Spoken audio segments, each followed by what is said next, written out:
नमस्कार, वेब दुनिया समाचार में आपका स्वागत है। पेश है आज की प्रमुख खबरें।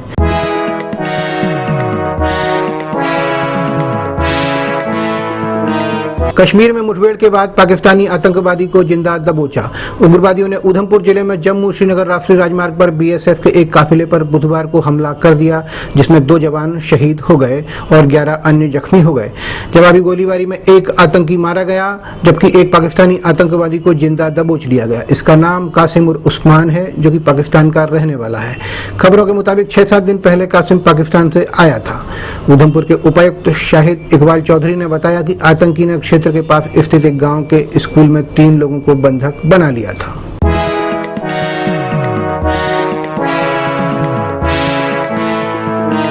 ललित मोदी के खिलाफ गैर जमानती वारंट।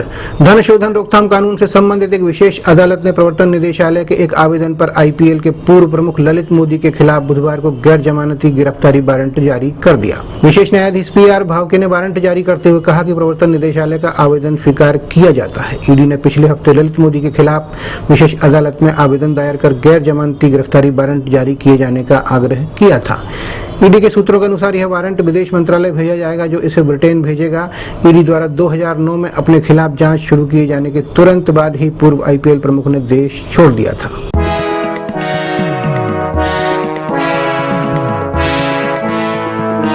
संसद में उठा राष्ट्र विरोधी तत्वों पर सवाल।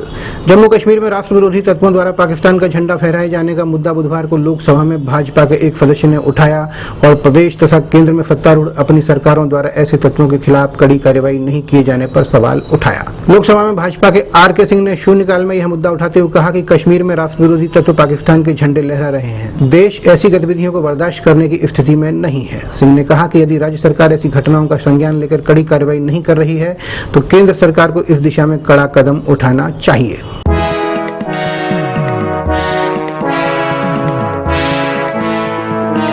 चुनाव के बाद हमारा संघर्ष बढ़ गया है, कहा केजरीवाल ने। आम आदमी पार्टी के नेतृत्व वाली दिल्ली सरकार और भाजपा नीति केंद्र सरकार के बीच खींचतान के संदर्भ में दिल्ली के मुख्यमंत्री अरविंद केजरीवाल ने बुधवार को कहा कि चुनाव के बाद उनका संघर्ष बढ़ गया है।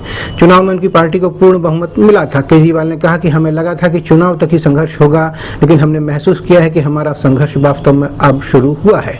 हमें लगा था कि वे चुनाव के दौरान बदला लेंगे, लेकिन हमें नहीं पता था कि वे हमारी जीत के बाद ज्यादा बदला लेंगे। उन्होंने कहा कि हम सच्चाई और ईमानदारी के मार्ग पर चल रहे हैं और हमें विश्वास है कि हम जीतेंगे।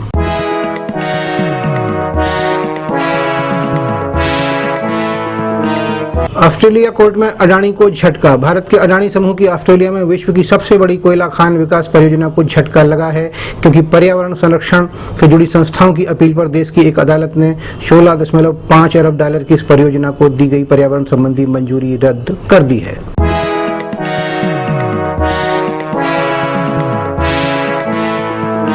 ये थे अब तक के मुख्य समाचार। और ज्यादा जानकारी के लिए लॉग इन कीजिए हमारी वेबसाइट www.webdunia.com। नमस्कार।